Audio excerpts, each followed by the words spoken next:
गड आला पण सिंह गेला. संध्याकाळची वेळ होती. आईसाहेब आपल्या वाड्याच्या सज्जातून बाहेर बघत उभ्या होत्या. सोनेरी किरणांच्या प्रकाशात एक अवाढव्य किल्ला दिसत होता. प्रचंड अवघड आणि अभेद्य किल्ला. याच किल्ल्याचं नाव होतं कोंडाणा. जिजाऊ साहेब आपल्याच विचारात दंग होत्या. त्या किल्ल्यावर मुघलांचं हिरवं निशाण फडकत होतं. हा किल्ला आपल्या स्वराज्यात का नाही? एवढ्यात शिवबा तिथे आला. त्यांनी पाहिलं की कोंडाण्याकडे पाहत आपली आई अगदी दंग झाली.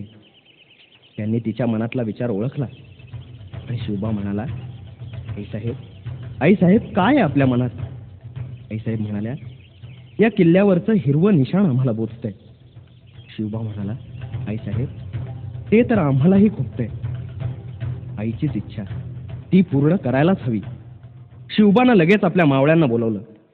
सगळे जमा झाले. आता महाराज कोणती कामगिरी सांगतात ते ऐकायला सगळ्यांनी कान टवकारले. महाराजांनी कोंडाणा किल्ला घेण्याचा विचार सांगितला. सगळ्यांना विचारलं, कोण जिंकेल हा गड? हा गड फारच अवघड होता. महाराजांनी शब्द टाकला आणि ताडकन एक मावळा उठला आणि म्हणाला, मी जिंकतो हा कोंडाणा गड. कोण होता हा मर्द? कोण होता हा हिम्मत बहादर गडी? तो होता तानाजी मालुसरे, महाराजांचा खेळगडी. तानाजी कोकणातल्या उमरठ या गावचा. तानाजी अंगापिंडानं भरदार होता. अरे छाती तर एखाद्या बुरुजासारखी बुलंद होती. हा किल्ला जिंकायला फार अवघड जीवाशीच खेळ होता. पण निधड्या छातीच्या तानाजीनं तो खेळ स्वीकारला. त्याच्याबरोबर त्याचा भाऊ सूर्याजी पण आला होता. तानाजी आणि सूर्याजी अगदी राम लक्ष्मणासारखे भाऊ होते. खरं म्हणजे तानाजी आपल्या मुलाच्या रायबाच्या लग्नाचं आमंत्रण करायला आला होता. शिवबा म्हणाला, मग हे काम मी दुसऱ्या कोणाला तरी सांगतो. तेव्हा ताडकन तानाजी उठला आणि महाराजांना म्हणाला, आधी लगीन कोंडाण्याचं, नंतर माझ्या रायबाचं. तानाजीनं स्वराज्यासाठी आपल्या मुलाचं लग्नही बाजूला ठेवलं. शिवाजी महाराजांचं स्वराज्याचं काम हे पहिल्यांदा करायचं हा त्याचा बाणा.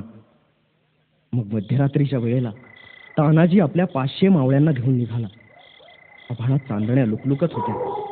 गडाजवळ गुडूप अंधार पडला होता. पावलं न वाजवता धक्कन तानाजी आणि 500 मावळे गडाखालच्या दरीत जमा झाले. गडाचा किल्लेदार उदयभान नावाचा राजपूत सरदार होता. सिंहगड फार बळकट किल्ला. गडाच्या खाली घनदाट झाडी होती.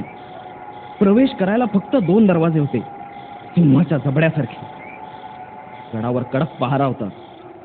पण तानाजी जिकडे उभा होता तिथे खोल दरी होती. त्यामुळे तिकडून कोणी येऊ शकणार नाही, म्हणून तिथे पहारा नव्हता. तीच बाजू तानाजीने निवडली. आपल्याबरोबर तानाजीने एक घोरपड आणली होती. तिचे नाव यशवंती. हा प्राणी आपल्या नख्या भिंतीत खुपसून उभ्या भिंतीलाही चिपटून बसतो. तानाजीनं तिला दोरी बांधली आणि दिली उभ्या कड्यावर फेकून. पण 2 वेळा घोरपड खाली पडली. तानाजीला आला राग.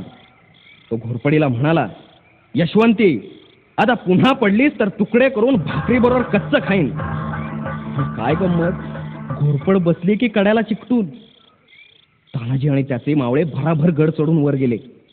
एवढ्याच गडावरच्या पहारेकऱ्यांना मावळ्यांची चाहूल लागली. मुघल सैनिक आपापल्या तलवारी घेऊन मावळ्यांच्यावर धावले. घनघोर लढाई सुरू झाली. एवढ्याच उदयभान तलवार घेऊन मैदानात उतरला. उदयभान आणि तानाजी एकमेकांशी लढू लागले.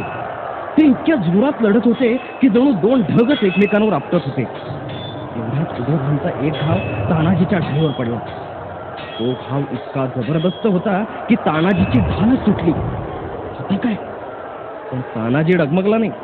त्यानं आपला फेटा हातावर गुंडाळला आणि लागला की लढायला बहादर. पण घात झाला. एकमेकांचा घाव अंगावर पडून दोघेही वीर खाली पडले. तानाजीला पडलेलं पाहता मावळे घाबरून पळायला लागले. सूर्याजीनं ते पाहिलं. गेला धावत कड्याजवळ. ज्या दोरावरून चढून मावळे आले होते तो दोरच त्यानं कापला आणि मावळ्यांना म्हणाला, अरे असे भ्याडासारखे पळता काय? आता महाराजांना काय आपलं पराभूत काळं तोंड दाखवा? गड जिंकून दाखवा. आपल्या आईचं दूध प्यायला असाल तर फिरा माघारी. आणि दुप्पट वेगानं मावळे परत फिरले. सूर्याजीच्या शब्दांनी त्यांच्यात वीरश्री संचारली आणि जोर जोरानं लढायला लागले.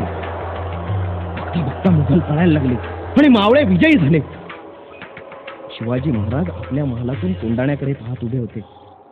एवढ्यात महाराजांना गडावर आग पेटलेली दिसली. महाराजांना बातमी कळली. गड स्वराज्यात आला, मावळे जिंकले. कारण तशी खूणच ठरली होती. गड जिंकला रे जिंकला की तेथली गवताची गंज पेटवायची. दुसऱ्या दिवशी सूर्याजी विजयाची बातमी सांगायला महालात आला. पण बरोबर तानाजी नव्हता. महाराजांनी अधीरपणे विचारलं, कुठे माझा तानाजी? सूर्याजीच्या डोळ्यात पाणी आलं. महाराज महाराज शत्रूशी लढता लढता आपला तान्हा स्वर्गात गेला. महाराजांना धक्का बसला. महाराजांना काही सुचेना.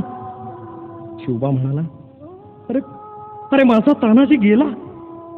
गड आला पण माझा सिंह मात्र गेला.